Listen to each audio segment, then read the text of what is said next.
Dando continuidade, a semana passada, do capítulo 21 do Evangelho segundo o Espiritismo, haverá falsos cristos e falsos profetas, nós fizemos o item 8, que foram os falsos profetas.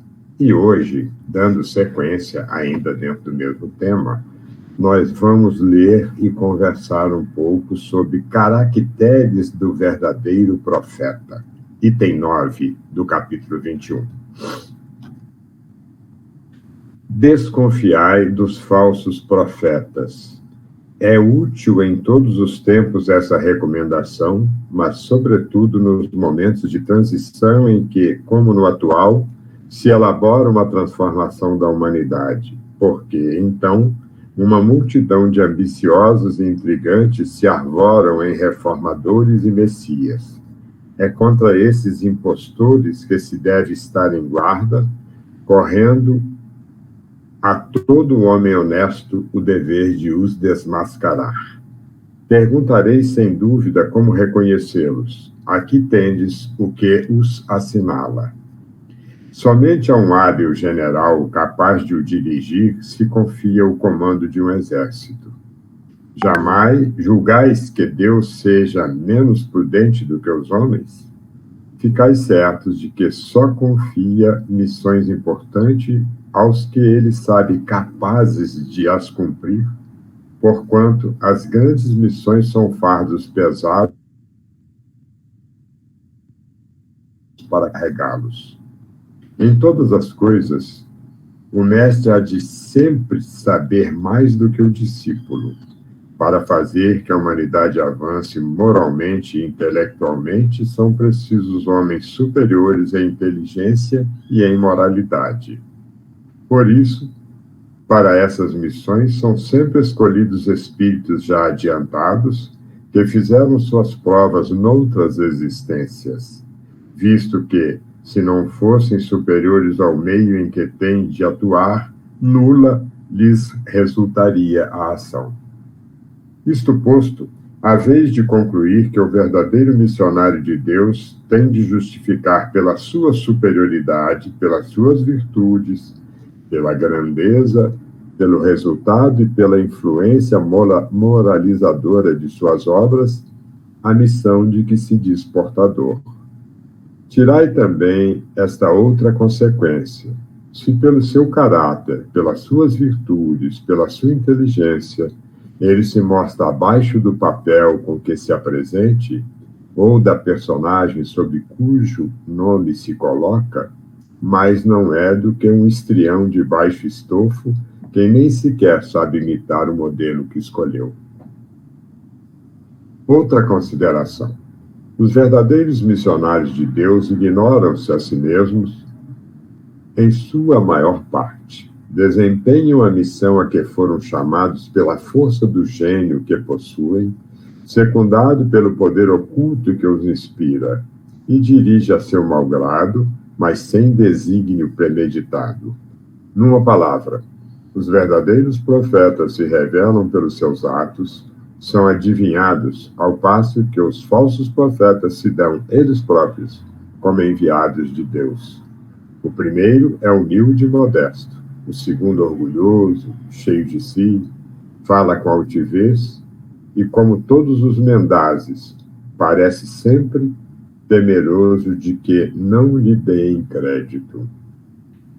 Alguns desses impostores têm havido pretendendo passar por apóstolos do Cristo, outros pelo próprio Cristo, e, para a vergonha da humanidade, hão encontrado pessoas assaz crédulas que lhes creem nas torpezas.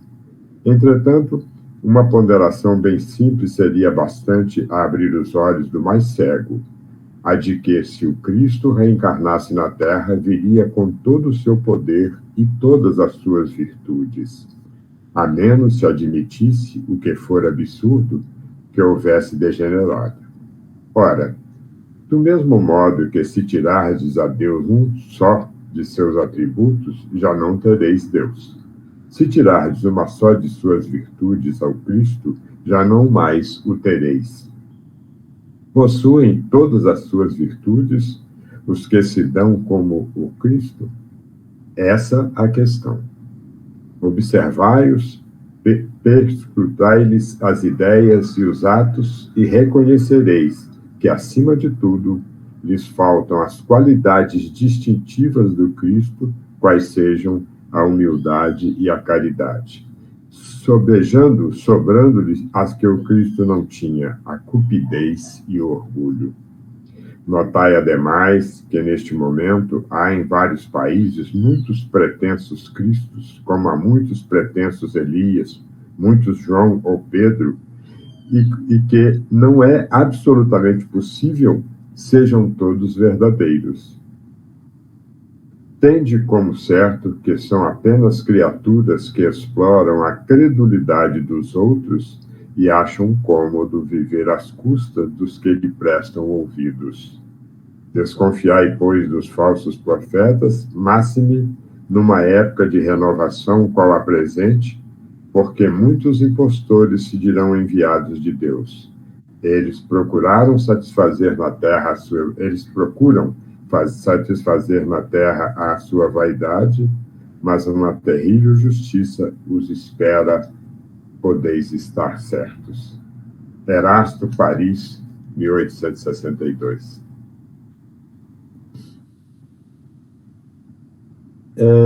A lição de hoje começa dizendo: desconfiai dos falsos profetas.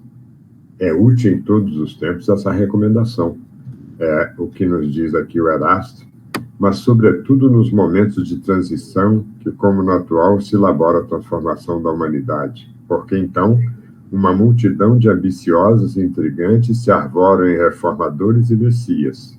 É contra esses impostores que se deve estar em guarda, correndo a todo homem honesto o dever de os desmascarar.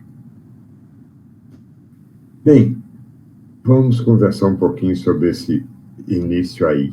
Quando ele fala que a gente deve estar sempre atento aos falsos profetas, aqueles que trazem as ideias errôneas, que a gente deve estar sempre atento durante todo o tempo, mas, sobretudo, nessa época de transição pela qual passa a humanidade nesse momento.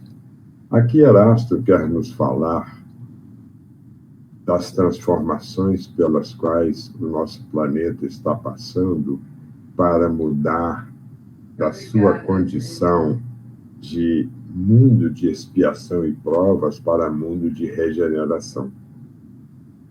A nosso ver, esse processo começou de forma acentuada com a codificação do Kardec.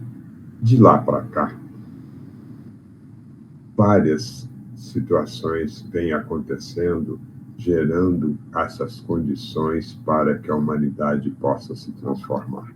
Seja através dos conhecimentos que a gente vai adquirindo, seja através de toda a tecnologia desenvolvida que permite essas comunicações que a gente hoje faz, difundindo ideias. É evidente que tanto se difunde ideias boas quanto más, mas hoje nós temos possibilidades de comunicação que nós não tínhamos antes. Através exatamente dessas comunicações é que nós vamos tendo a oportunidade de difundir a doutrina espírita, assim como outras pessoas difundem outras ideias. Só que, quando nós temos uma fase de transição, nós vamos encontrar espíritos bem intencionados, que, baseados na doutrina que acredita, como nós acreditamos na doutrina espírita, nós procuramos passar as ideias que estão dentro dessa doutrina. Mas diversas outras ideias são passadas. Então, a nossa vigilância para que a gente evite situações que possam nos colocar em risco com relação aos conceitos, às ideias, a gente precisa estar muito atento. E ontem, estudando esse texto, esse começo aqui, eu queria trazer para vocês algo que está acontecendo muito nos últimos anos aqui no nosso país. Fala-se diariamente, abertamente, nas redes sociais, nos meios de comunicação, com relação aos preconceitos. É bom falar contra os preconceitos? Claro, porque se somos todos irmãos, filhos do mesmo pai, é evidente que eu não devo e não posso ter preconceitos. Só que eu, pessoalmente, observo que muitas das notícias, muitos dos comentários, muitos dos seminários a respeito, mais alimentam o preconceito do que procuram diminuí-lo. Porque vão insistindo,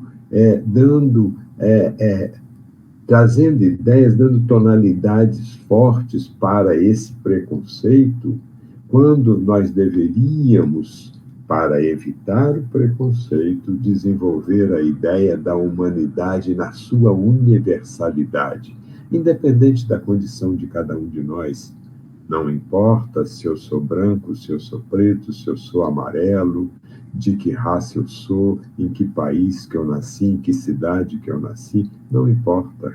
O que importa é que todos sejamos, tenhamos a consciência de que nós somos filhos do mesmo Pai, encarnados aqui no nosso planeta para o nosso processo evolutivo.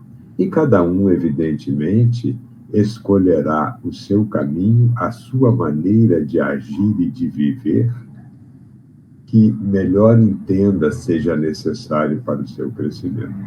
Então, é preciso, eu estou trazendo esse exemplo para que a gente abra o senso crítico quando estiver com o rádio ligado, com a televisão ligada, com o jornal na mão, com a rede social aberta, para que a gente leia, como diz Kardec, tudo, e Paulo também dizia a mesma coisa, tudo me é permitido, mas nem tudo me é lícito.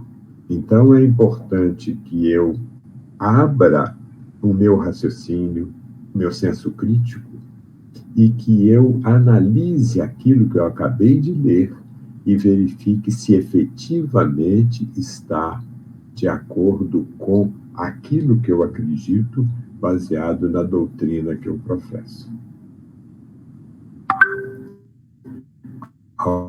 Alguém, algum comentário, alguma coisa nesse primeiro momento? Ou vamos em frente?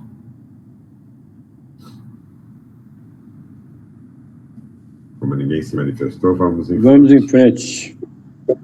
Então tá bom. Ok, Zé.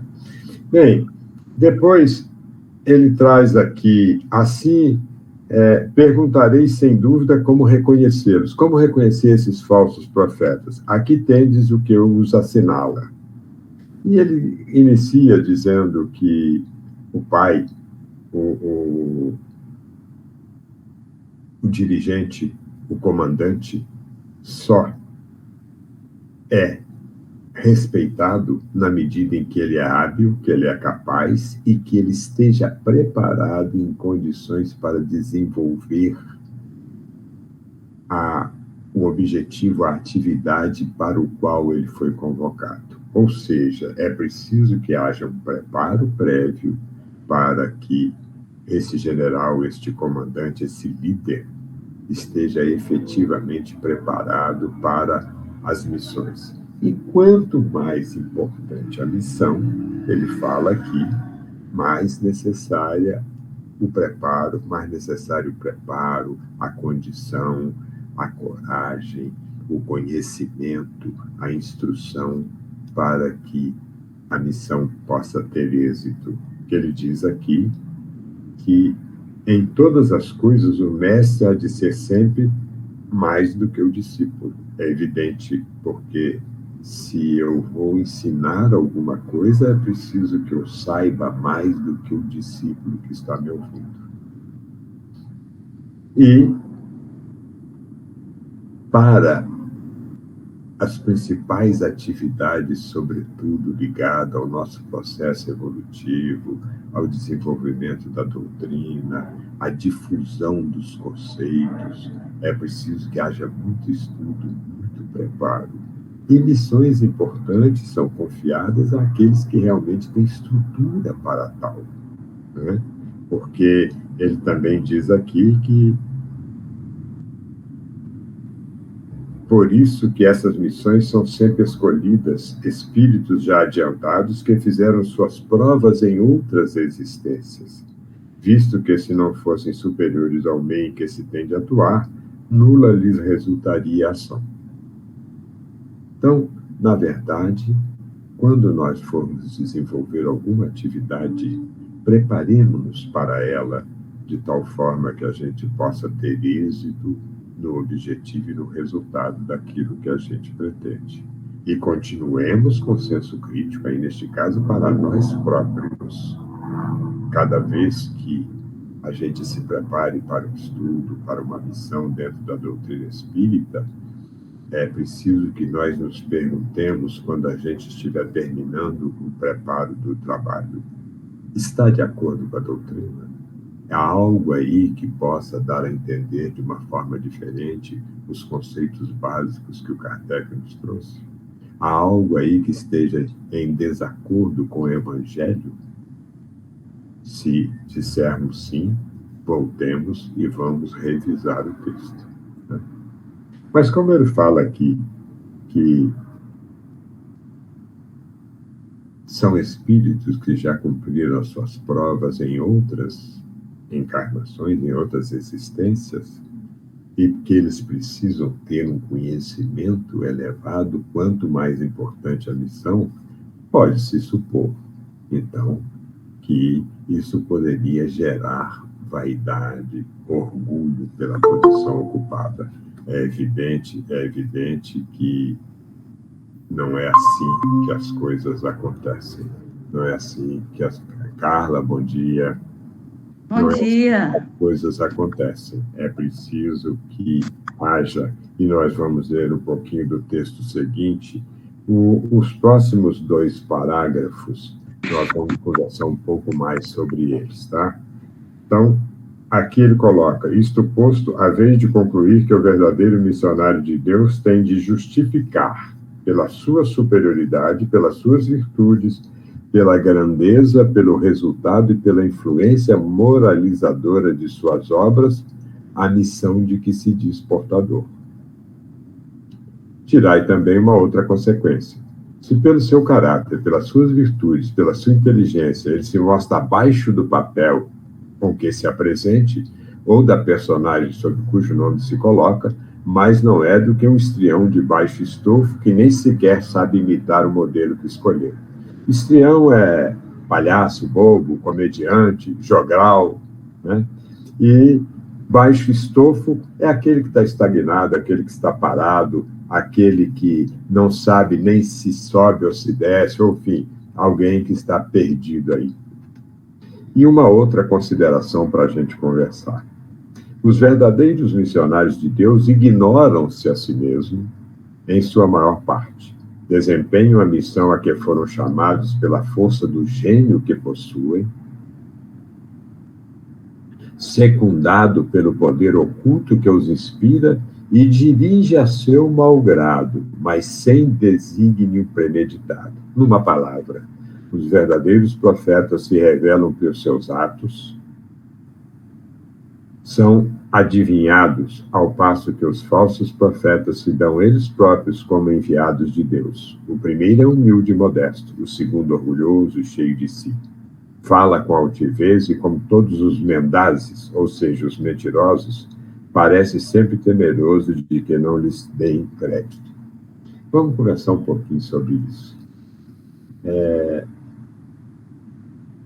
Erasto deixa claro aqui para nós as qualidades necessárias ao profeta, àquele que, em nome de uma doutrina como a nossa, em nome do Evangelho do Cristo, esteja em condições e preparado não só para falar dele, né, Eu costumo dizer que falar do Evangelho é fácil. O importante, o mais difícil, o mais sacrificante é nós cumprirmos as regras, os conceitos que o Evangelho nos traz, porque aí nós vamos nos deparar com as nossas próprias dificuldades e nós teremos que trabalhar essas dificuldades, os nossos defeitos, os nossos vícios, para que a gente possa superá-los, que é o objetivo de estarmos aqui encarnados, né? Mas, então, os profetas precisam ser superiores pelas suas virtudes, pela grandeza, pelo resultado e pela influência moralizadora de suas obras. Atenção. Influência moralizadora de suas obras. Então, não estamos falando apenas de palavras, de discursos, de conceitos que a gente transmite. É preciso que, junto com esses conceitos que a gente transmita, a gente também esteja agindo, trabalhando, operando, vivenciando o Evangelho em todas as nossas obras, em todas as nossas atitudes, né? Porque, senão, nós estamos apenas falando da boca para fora, sem a participação do coração e sem a participação efetiva do trabalho no bem. Aí que nós temos que parar para pensar qual é a nossa condição, qual é a nossa capacidade e, além de procurar sempre melhorar para nós ampliarmos essa nossa capacidade, ao mesmo tempo, nós precisamos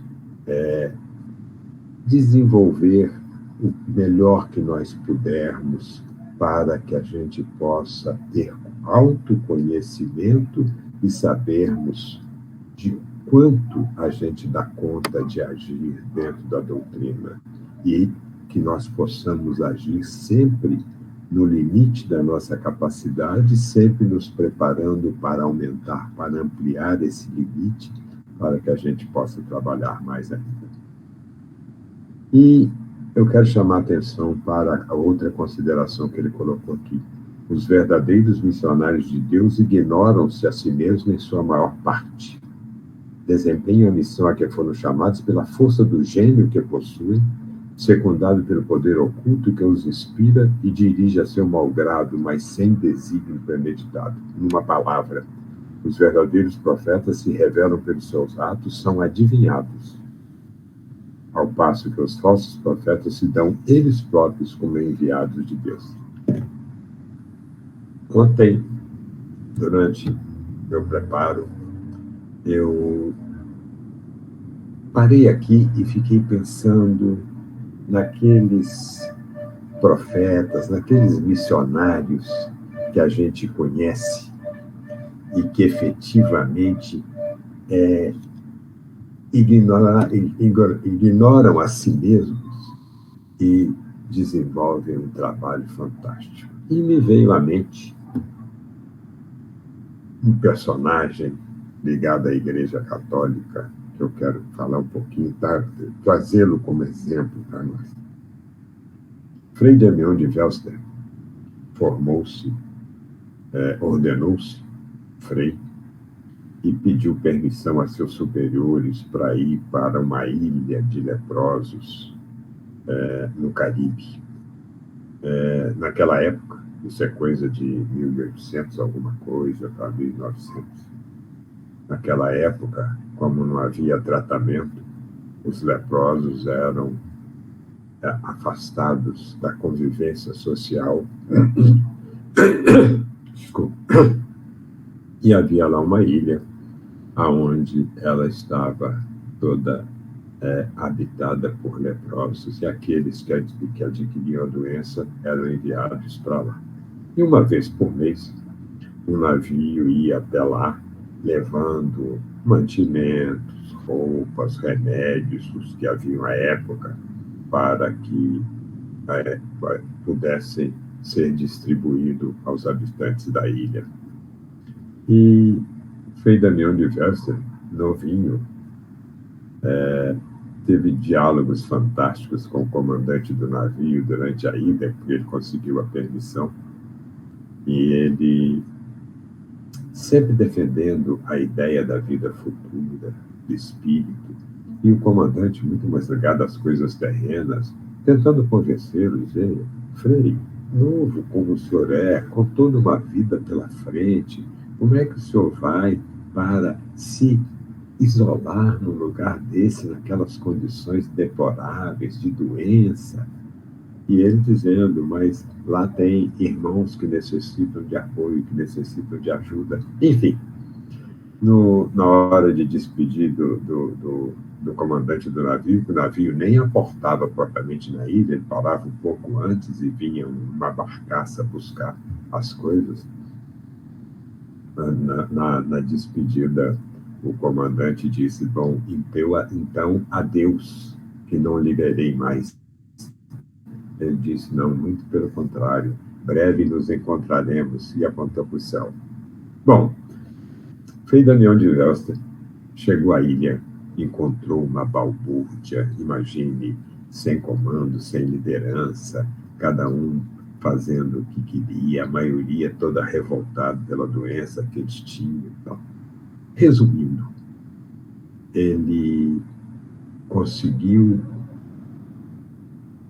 a graça de ser respeitado por todos, levou uma paz a essa ilha, conseguiu evangelizar praticamente todos.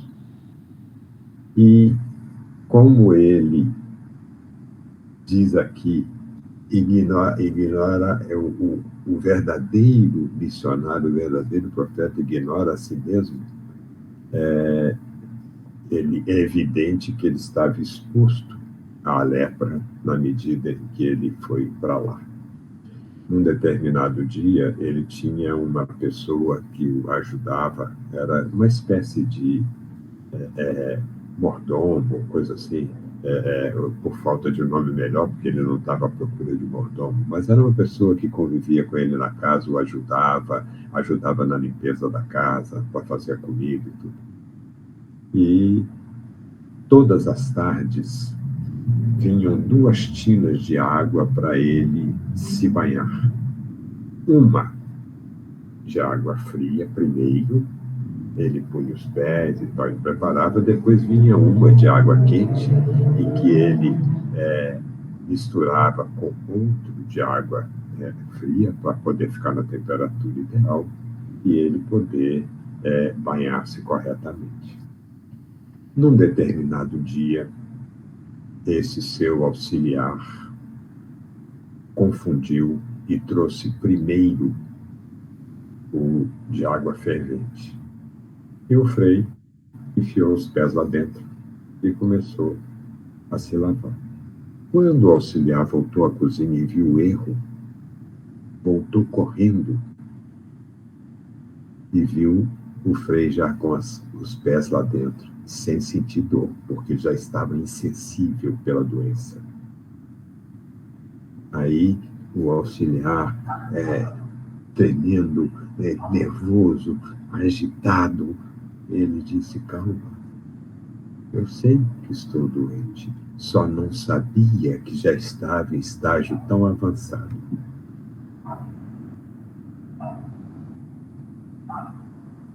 É ou não é ignorar-se a si mesmo em prol dos outros? Fora ele, você tem aí uma série enorme de profetas, de missionários que se dedicaram integralmente a uma parcela da humanidade. Irmã Dulce, Madre Teresa de Calcutá, Eugênio Schweitzer, era o alemão que foi para a África. No Brasil, você tem Chico Xavier, você tem Divaldo Franco, você tem N outros. Aí vocês poderão dizer: bom, mas se eu, Miranda, não estou preparado para ser um profeta, um missionário nessa condição, por que eu estou citando esses luminares, esses líderes incontestes, porque é neles que nós temos que nos espelhar para que a gente possa evoluir, para que a gente possa crescer. É evidente que, eu já disse aqui antes, que a gente precisa ter a consciência do limite de cada um de nós. Mas, se eu vou me basear no exemplo, por que não nos exemplos maiores, aonde eu consigo ver o caminho que eu ainda tenho a caminhar, o caminho que eu ainda tenho que seguir para que eu efetivamente possa conseguir a minha evolução, o meu crescimento. Antes da última etapa do Evangelho, eu gostaria de saber se alguém quer comentar alguma coisa, quer colocar alguma coisa. E lembrando a todos que isso aqui é um estudo, não é uma palestra, então a participação é sempre importante. Alguém quer colocar alguma informação, algum comentário?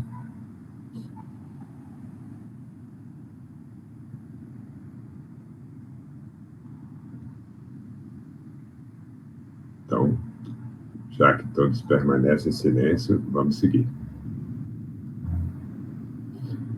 Agora é uma situação em que Erasto nos traz aqui que alguns desses impostores têm havido pretendendo passar por apóstolos do Cristo, outros pelo próprio Cristo. E para a vergonha da humanidade,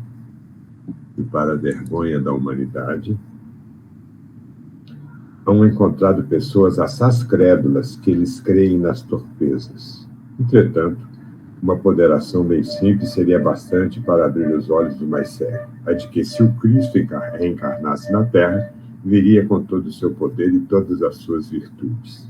E depois ele fala também que se eu tiro parte das virtudes de que o Cristo nos deu demonstração aqui, ou das características pelas quais nós entendemos, ou pelo menos nós conseguimos entender o que é Deus, se nós tirarmos qualquer dessas virtudes, aí já não teríamos Deus também, porque estaria incompleto, né? Então, vamos conversar um pouquinho sobre isso aqui. Quando ele fala que existem muitos falsos cristos e falsos profetas, como houveram em todos os tempos, né?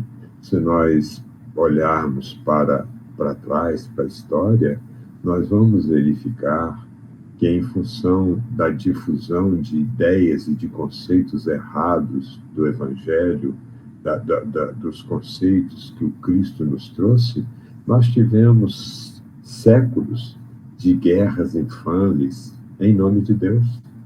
O que é isso?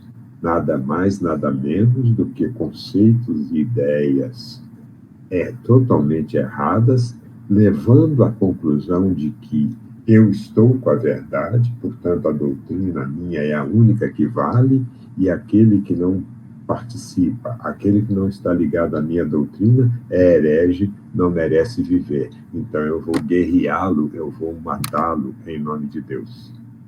Na Idade Média, nós fizemos isso de uma forma lamentável. Então, por que isso ocorre? Por causa da falta do senso crítico que eu falei lá no começo da nossa conversa.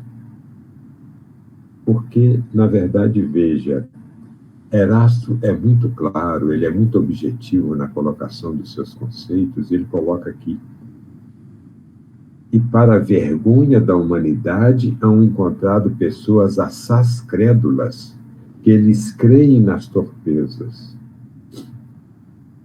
Ou seja,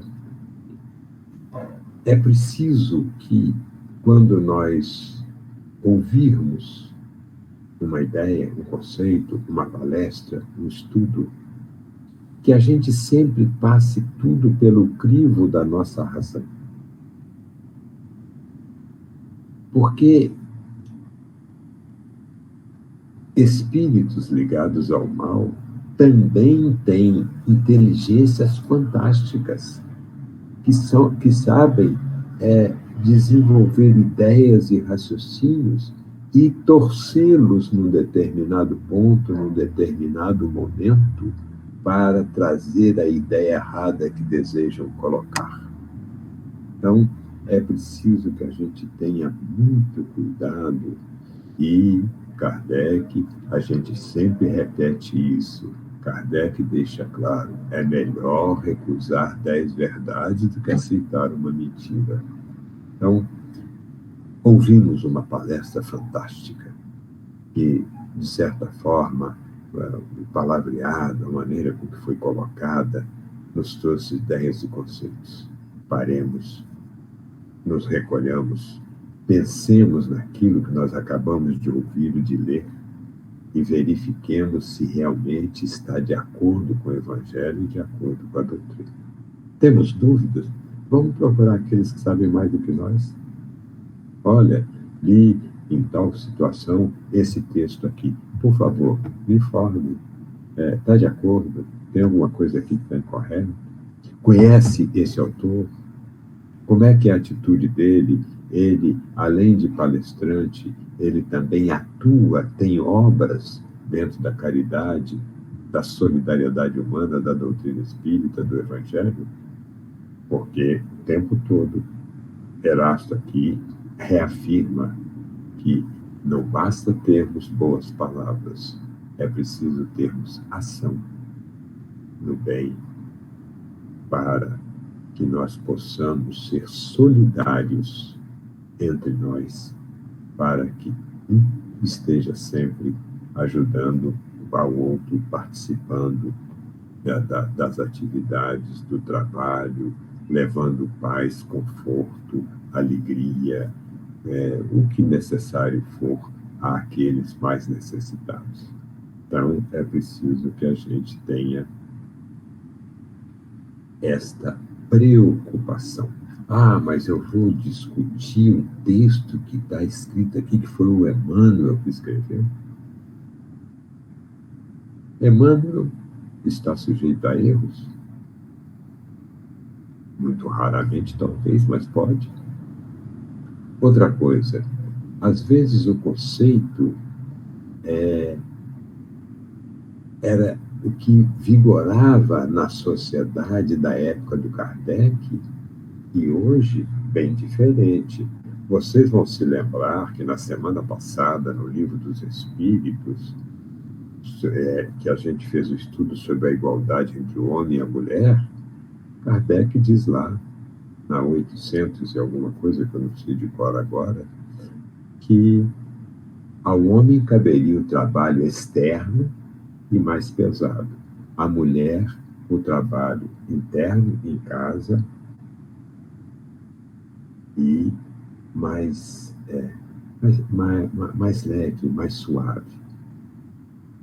Aí alguém poderá interpretar o seguinte: bom, então Kardec era contra a emancipação da mulher. Ele, inclusive, diz que a emancipação da mulher ela vai ocorrendo paulatinamente na medida em que a humanidade vai se desenvolvendo. Agora, ele trouxe, naquele momento, a posição que era existente na sociedade francesa daquela época. E em quase todos os outros países, efetivamente, a emancipação da mulher veio ocorrendo muito lentamente, através dos séculos, numa sociedade muito patriarcal, e que levou muito tempo para que a igualdade de direitos, que é defendida pelo Kardec, acontecesse. Mas ele próprio diz, mas igualdade de funções não. Por quê? Porque a mulher tem a maternidade. A maternidade significa um afloramento de um sentimento que nós, homens, nesta encarnação, não conhecemos. Então, Kardec acaba afirmando que a importância da mulher na sociedade é maior do que a nossa, por uma razão muito simples. É ela que está ali amando e trazendo os primeiros sentimentos para aquela criança que acabou de nascer, até que ela possa ter vida própria, né? Então, estou colocando isso como exemplo para que a gente analise e não tome decisões precipitadas e baseadas exclusiva e tão somente nos dias de hoje, que as coisas mudam. Os costumes sociais eles vão se alterando com o tempo, na medida em que a humanidade vai evoluindo, novas ideias vão sendo trazidas. Todas boas? Não necessariamente. Então, cabe a nós escolhermos aquelas que estão de acordo com a nossa maneira de pensar, de sentir, baseado na doutrina que nós acreditamos, que nós entendemos como corretas, né? Muito bem. Depois, aqui mais para o final, ele coloca aqui o seguinte: notai, ademais, que neste momento há, em vários países, muitos pretensos cristos, como há muitos pretensos Elias, muitos João ou Pedro, e que não é absolutamente possível sejam verdadeiros todos. Tende como certo que são apenas criaturas que exploram a credulidade dos outros e acham cômodo viver à custa dos que eles prestam ouvidos. Veja, quantos e quantos e quantos nós temos notícias, ou às vezes até conhecemos, de espíritos crédulos que se deixaram envolver por falsas ideias e levaram um tempo enorme para poder descobrir isso, e alguns que sequer descobriram. Determinadas situações, às vezes, levam as pessoas a credulidades, e não é difícil enganar a todos nós. Vou dar um exemplo pessoal. Só vou evitar o nome.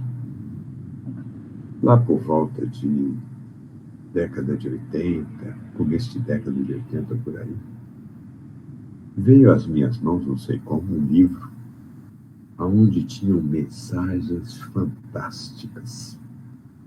Mas era mensagem só de Jesus Cristo, de Maria de Nazaré, de Paulo de Tarso e outros que tais desse nível. Nada de Zé da Silva, Joaquim, nada. Eram só ideias e conceitos trazidos pelos luminares da nossa vida, ligados ao Pai da nossa doutrina. O livro, de certa forma, me encantou pelo que estava escrito.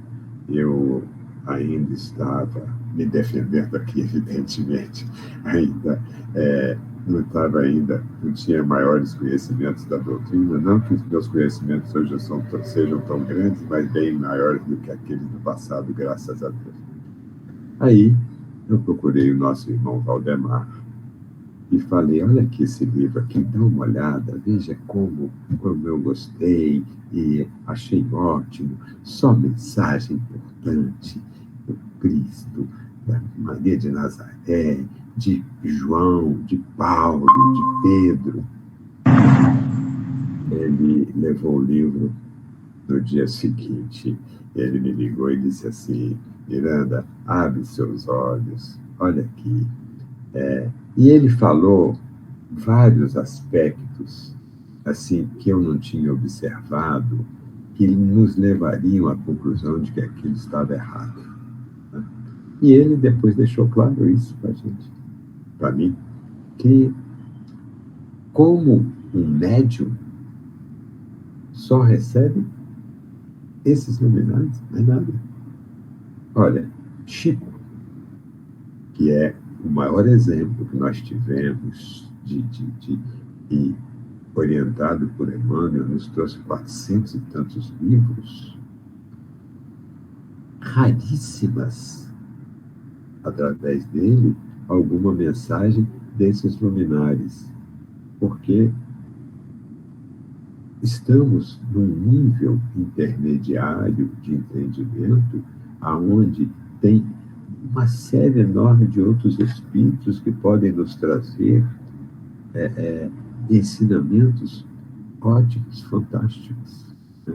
Ao passo que, quanto mais alto, e aí eu volto também no começo da nossa lição, quanto maior, quanto mais importante, quanto mais divina a missão, mais é preciso que o espírito esteja preparado. Então, imaginem o grau de ocupação, de atividade desses espíritos luminares que estão aí servindo não ao planeta Terra, apenas a nós, mas a esse universo inteiro. Veja o grau de envolvimento, de trabalho existente. Então, é preciso que a gente tenha a certeza de que precisamos usar o senso crítico. Não importa quem foi que escreveu. Chegou para mim um texto do Divaldo Franco, psicografado pelo Divaldo Franco. Vamos analisar, vamos ver a origem, vamos verificar como a gente pode entender que aquele texto esteja correto de acordo com a doutrina. E, em dúvida, não o consideremos ou procuremos quem sabe mais do que a gente. Né? Muito bem. Desconfiai, pois, dos falsos profetas, maxime numa época de renovação qual a presente, porque muitos impostores se dirão enviados de Deus.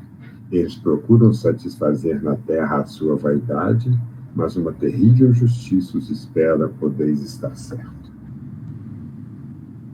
Nós tivemos e temos, através dos tempos, diversos exemplos de falsos profetas que levaram, às vezes, até, eu me lembrei também, estudando isso, de um espírito encarnado nos Estados Unidos que levou um grupo de 300 e tantas pessoas ao suicídio, dizendo que isso seria a libertação. Ele conseguiu convencer 300 e tantas pessoas que fizeram o suicídio coletivo. Isso foi na década de 70, 80, por aí. Então, esse é um exemplo muito radical, muito grave, né? Mas, e quantas ideias mais simples que são passadas, um pouquinho hoje, um pouquinho amanhã, um pouquinho na outra semana, para nos iludir, nos envolver e nos levar a um conceito, a uma ideia errônea e que não é compatível com os ensinamentos da doutrina e do Evangelho. Hoje, se nós pararmos aí, nós vamos verificar que essas ideias continuam presentes boa parte do tempo. Portanto, meus caros irmãos, muito senso crítico, muita tranquilidade e aceitemos com certeza aquilo que a gente já analisou, já pesquisou e já verificou a veracidade e a concordância com o Evangelho que o Cristo nos trouxe. Ok? Do Evangelho é isso. Algum comentário? Alguém quer falar alguma coisa?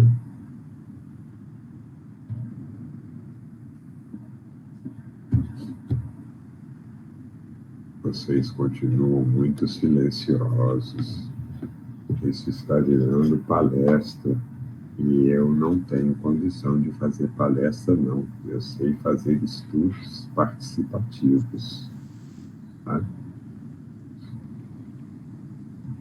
Muito bem. Mas está tudo certo. Está tudo certo? O que você falou aí está tudo certo. Não é palestra, mas está tudo certo. Tá. Nós estamos acompanhando bem, com bastante atenção.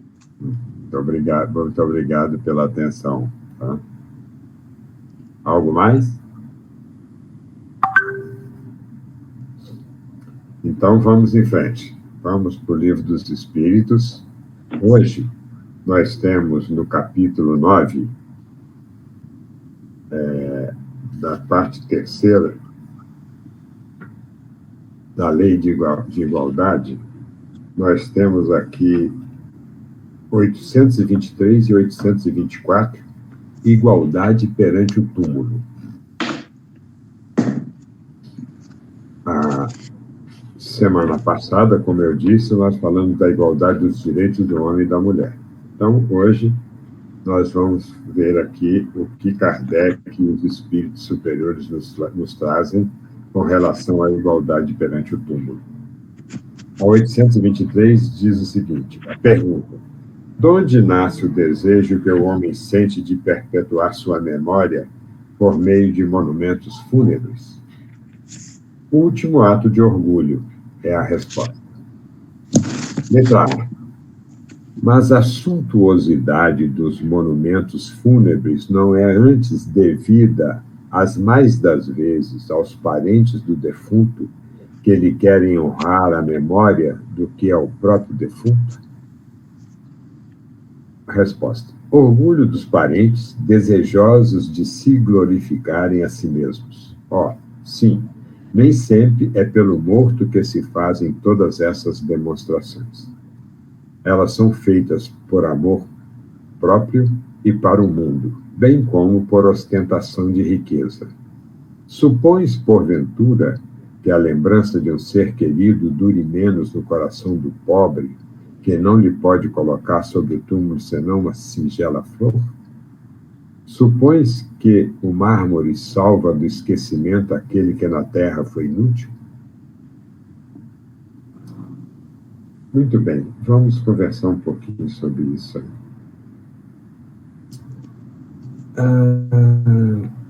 Estudando isso, eu me lembrei das minhas épocas de bancos escolares, onde o nosso professor de história dizia para nós que a história é escrita quase sempre por aqueles que lideram, por aqueles que comandam um determinado povo, uma determinada coletividade, um país.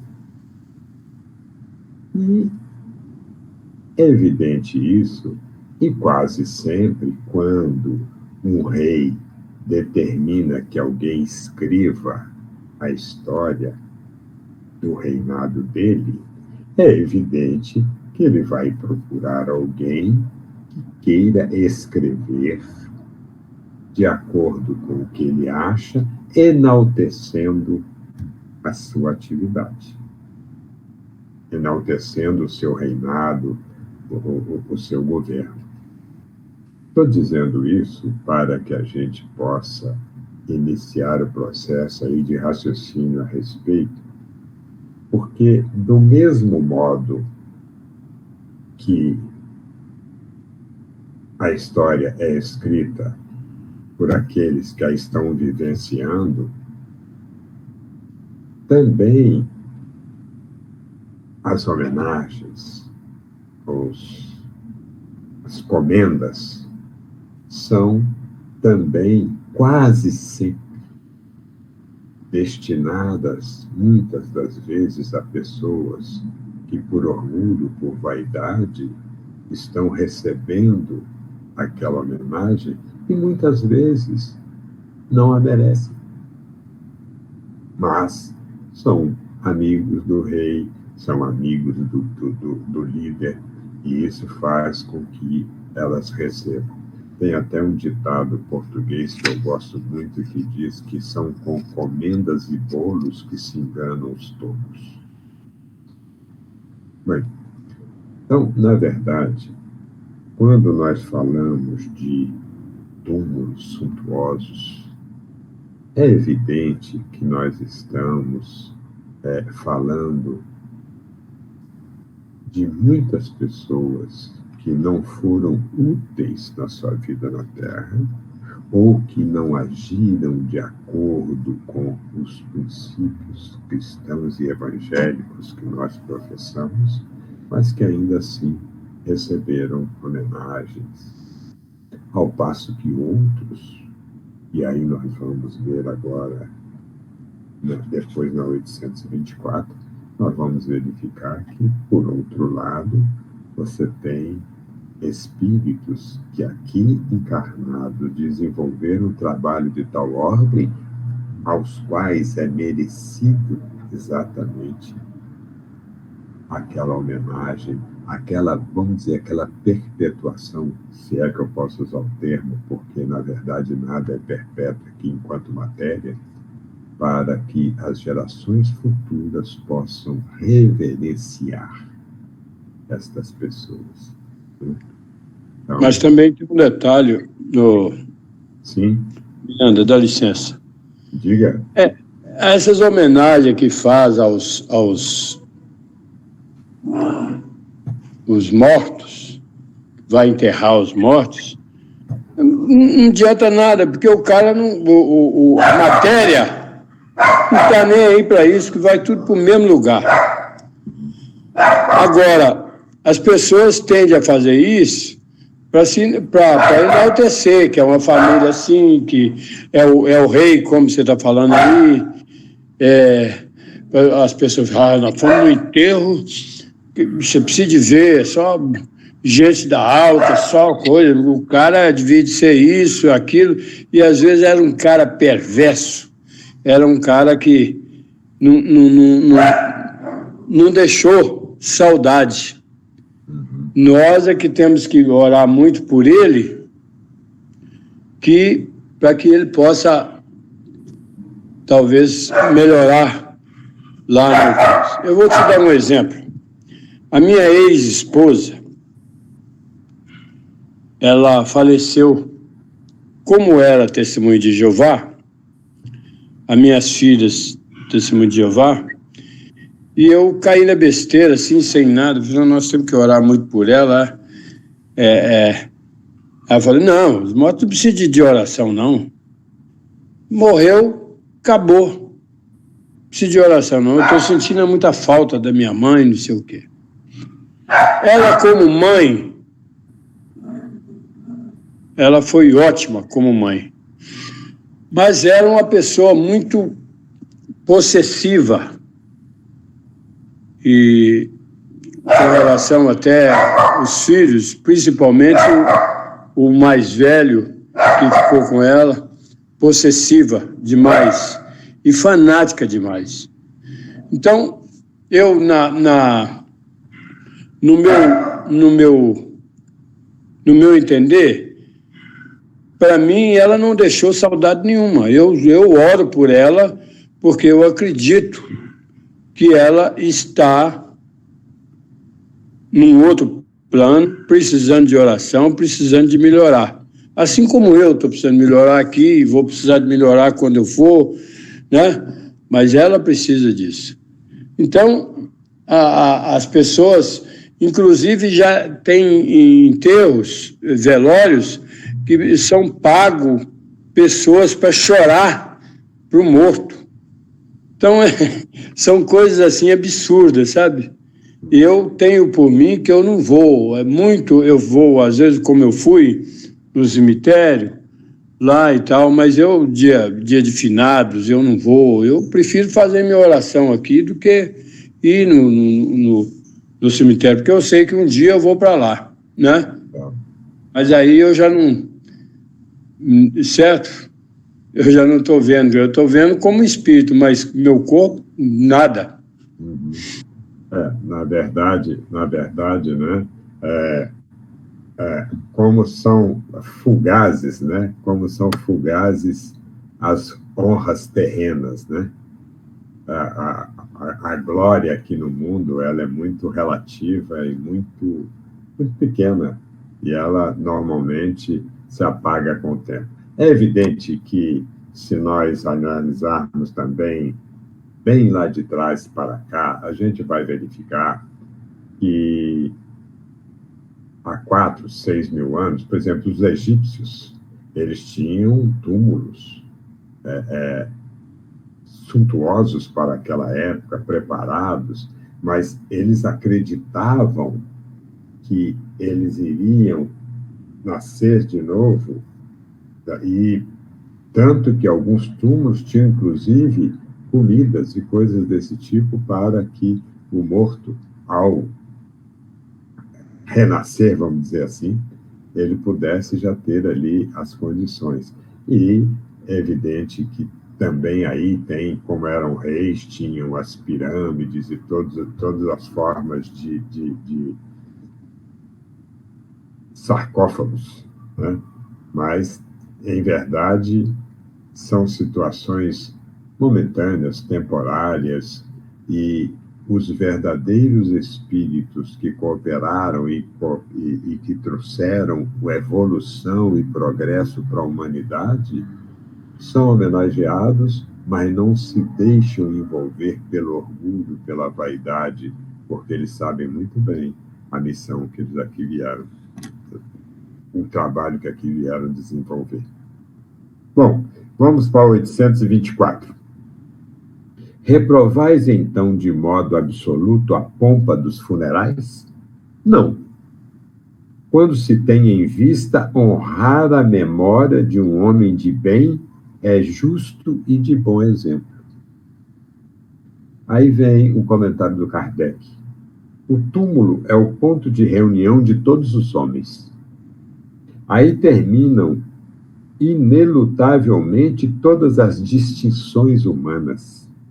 Em vão tenta o rico perpetuar a sua memória, mandando erigir faustosos monumentos. O tempo os destruirá, como lhe consumirá o corpo. Assim o quer a natureza. Menos perecível do que o seu túmulo será a lembrança de suas ações boas ou más. A pompa dos funerais não o limpará das suas torpezas, nem o fará subir um degrau que seja na hierarquia espiritual. Veja 320 e seguintes, depois nós vamos lá na 320. Então, veja, comecei a falar disso, mas melhor que a gente só citei, agora a gente pode comentar um pouco. O progresso da humanidade, ele está lastreado, ele está baseado em espíritos missionários, em espíritos extremamente inteligentes e preparados que vieram trazer os conhecimentos para o nosso progresso, em todas as áreas, área técnica, científica, moral. Então, alguns exemplos da Idade Média para cá. Um Lutero merece um mausoléu para que ele seja lembrado? É evidente que merece.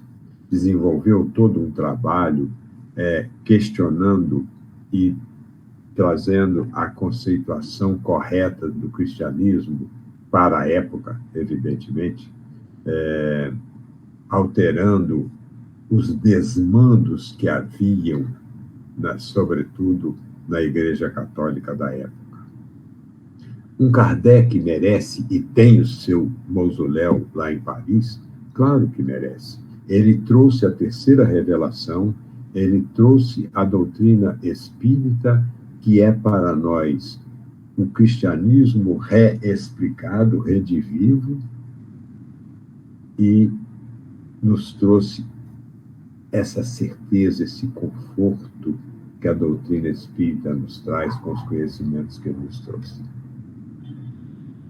Albert Sabin merece? Claro que merece. Desenvolveu um tipo de vacina que foi fantástica para a humanidade. E assim vai. A gente poderia citar aí N outros exemplos, né, de espíritos que foram sustentáculos e que fizeram com que a humanidade progredisse em poucos anos, o que demandaria um tempo muito maior para esse progresso. E tanto moral, quanto científico, quanto tecnológico.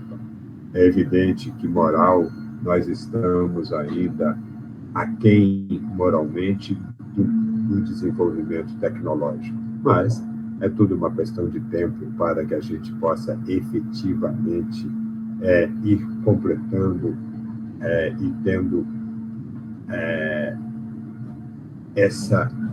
esse conhecimento necessário para o nosso desenvolvimento, para o nosso progresso. Agora, quantos nós conhecemos de pessoas simples, pessoas humildes, que não tiveram um mausoléu, mas que o mereciam? Quantos, ligando a lição do Evangelho com essa da agora, se dedicaram integralmente a uma família, a uma sociedade pequena, numa cidade pequena do interior, abrindo mão de si mesmo, de todo o seu ser, e se dedicando integralmente às outras pessoas. Então, na verdade, o que importa é a obra, o que nós fizemos, o que nós construímos, qual a utilidade que nós tivemos dentro do nosso processo evolutivo. E não os títulos, as honrarias, as posições de destaque que ocupamos, muitas vezes cometendo torpezas, como diz aqui o Kardec, e que depois, evidentemente, ainda assim tem mausoléu pela família, pelo grupo que pretende, em princípio, erradamente dizer eternizá-lo, ou pelo menos fazer com que as gerações futuras lembrem dele. Muito bem. Lá na 320, tem uma que eu gostaria de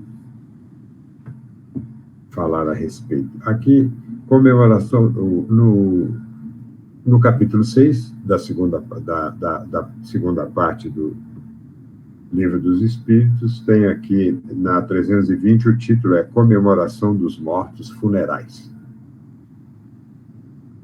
Sensibiliza os espíritos o lembrarem-se deles os que lhe forem caros na terra, muito mais do que podeis supor. Se são felizes, esse fato lhes aumenta a felicidade. Se são desgraçados, serve-lhes de lenitivo. Mas aí eu vou direto para 324, que diz o seguinte: os espíritos das pessoas a quem se erigem estátuas ou monumentos assistem à inauguração de umas e outras e experimentam algum prazer nisso? Muitos comparecem a tais solenidades quando podem, porém menos os sensibiliza a homenagem que eles prestam do que a lembrança que deles guardam os homens. Então, na verdade, vejam,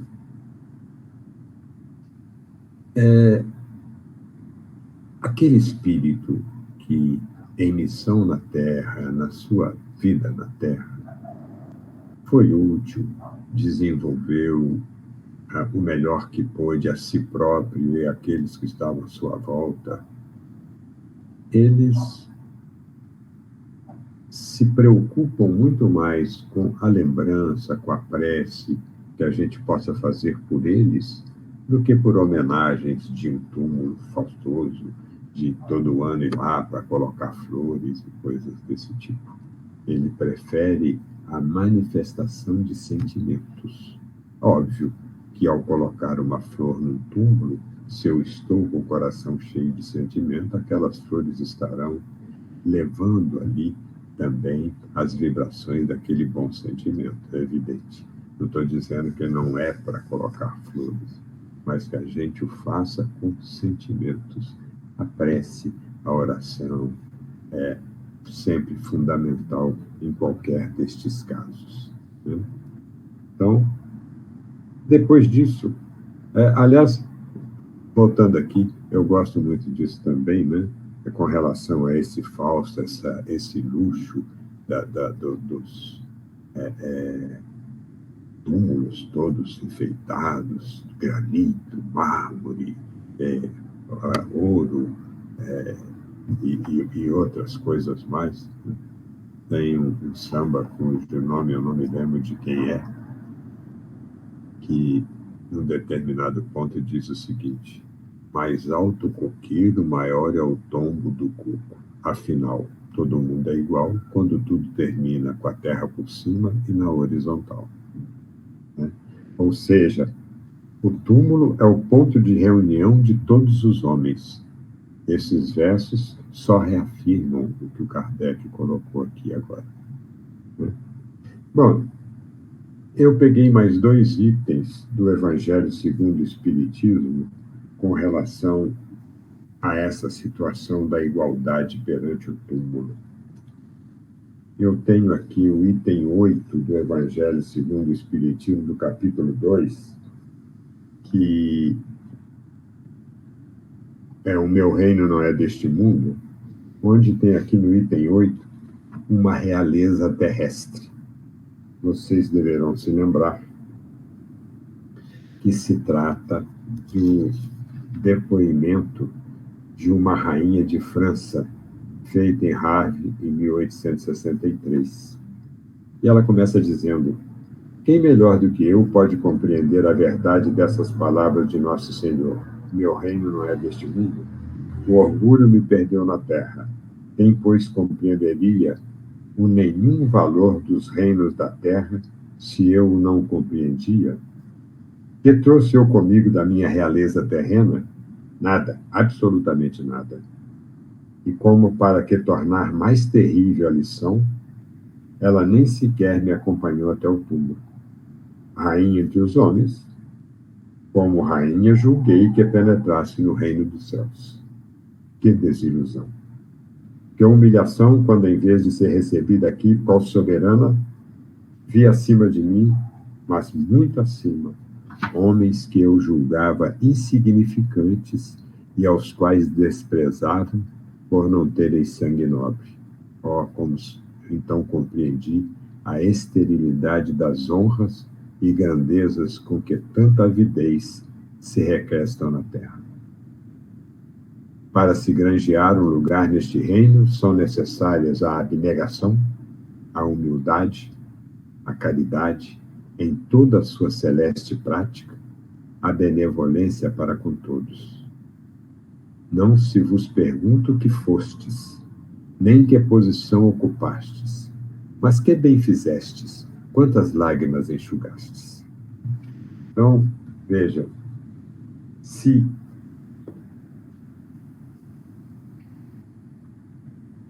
enquanto espírito já desencarnado, essa rainha nos dá esse depoimento, falando de forma claríssima quais são os méritos que a gente carrega conosco. Se em espírito desencarnado, chegando à erraticidade, nós somos questionados dessa maneira, e é aí que, em função do nosso mérito ou do demérito, caminho que nós vamos seguir, qual a razão para Fausto, riqueza, túmulos cheios de ornamentos para o corpo físico? Posso? Para que eu seja lembrado aqui? Não há razão.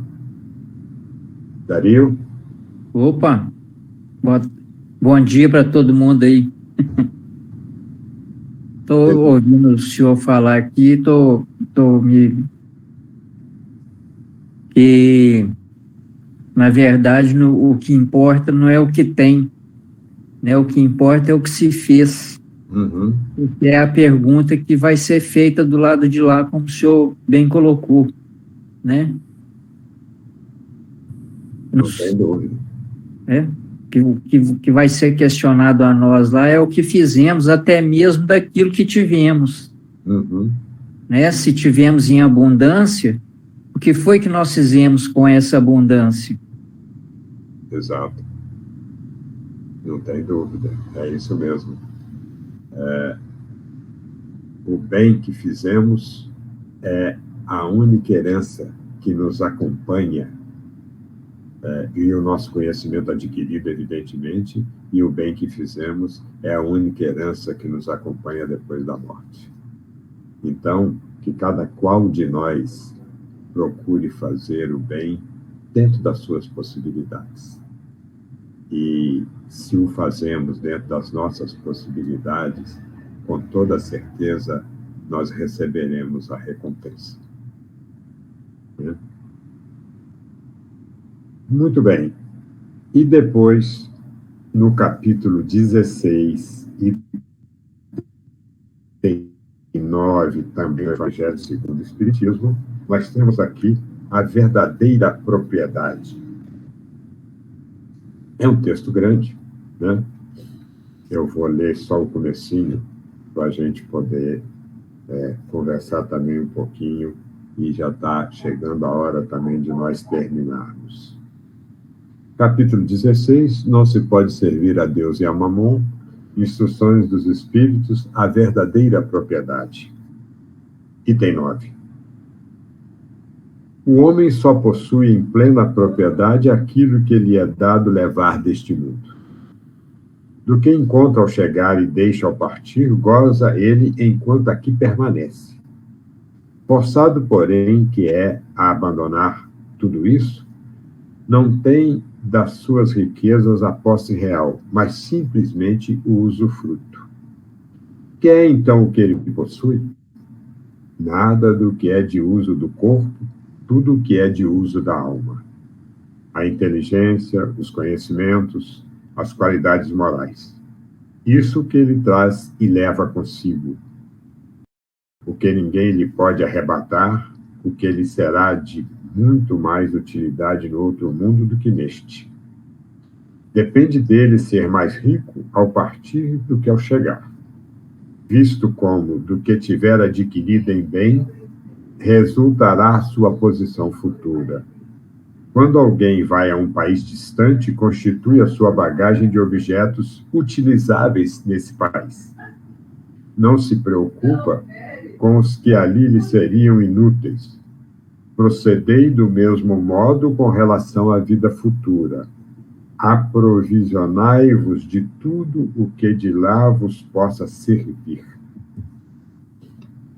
Então, veja, todos os bens da terra estão conosco por empréstimo. Aqueles que a gente conseguiu adquirir, amealhar ou receber.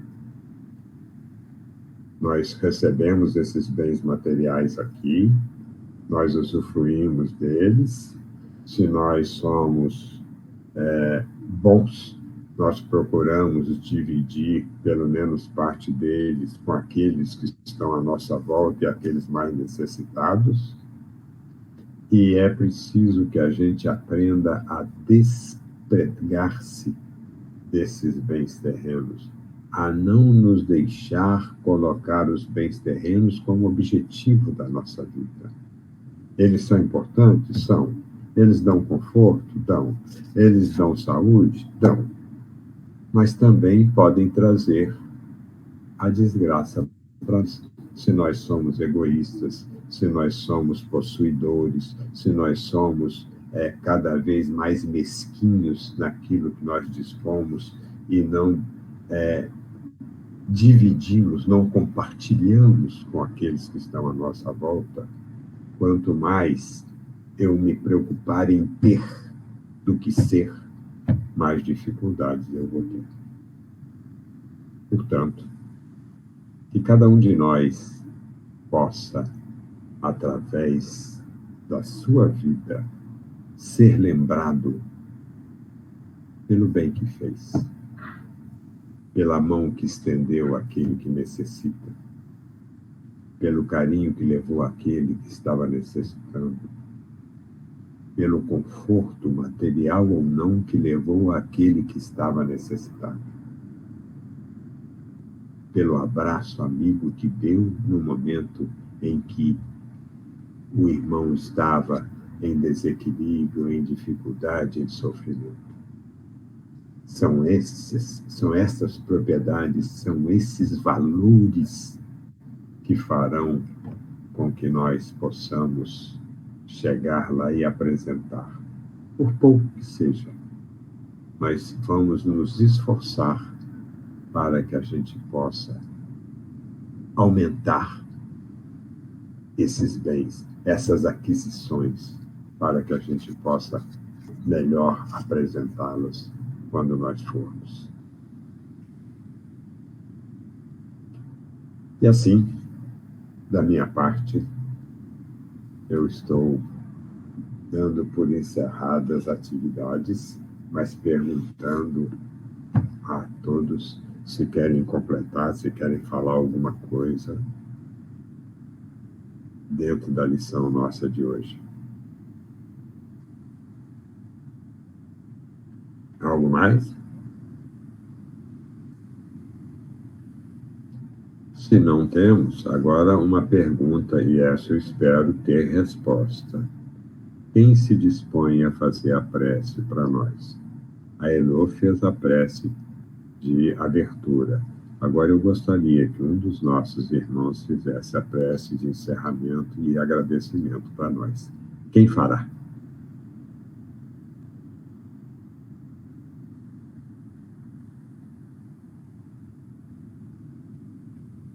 Prece silenciosa não vale.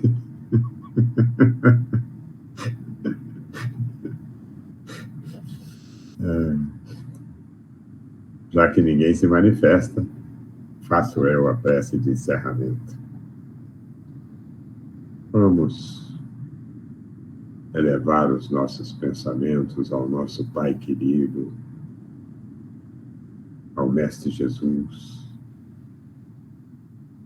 aos nossos amigos e protetores espirituais, aos nossos mentores, aos dirigentes espirituais da nossa casa, São João Batista, essa casa querida que nos agrega,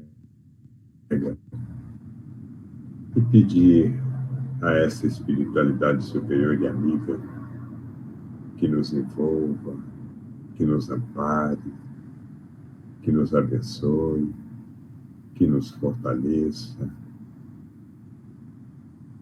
que ampare-nos com coragem, na nossa coragem, para que a gente possa cumprir bem a nossa missão aqui nesse planeta. Que cada um de nós possa ser intuído, orientado, ajudado para a compreensão cada dia maior do Evangelho, da doutrina espírita, e que a gente possa ir colocando em prática todos os ensinamentos que a gente tem recebido e procurando eliminar os nossos defeitos, as nossas dificuldades, as nossas limitações.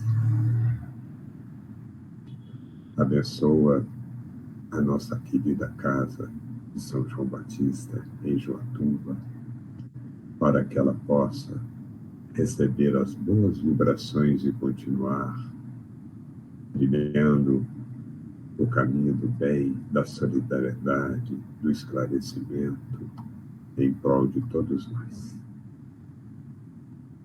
Abençoa a essa humanidade nesse momento de pandemia, de dificuldade, com tantas famílias em sofrimento pela perda de entes queridos e outros internados sem poder manter contato.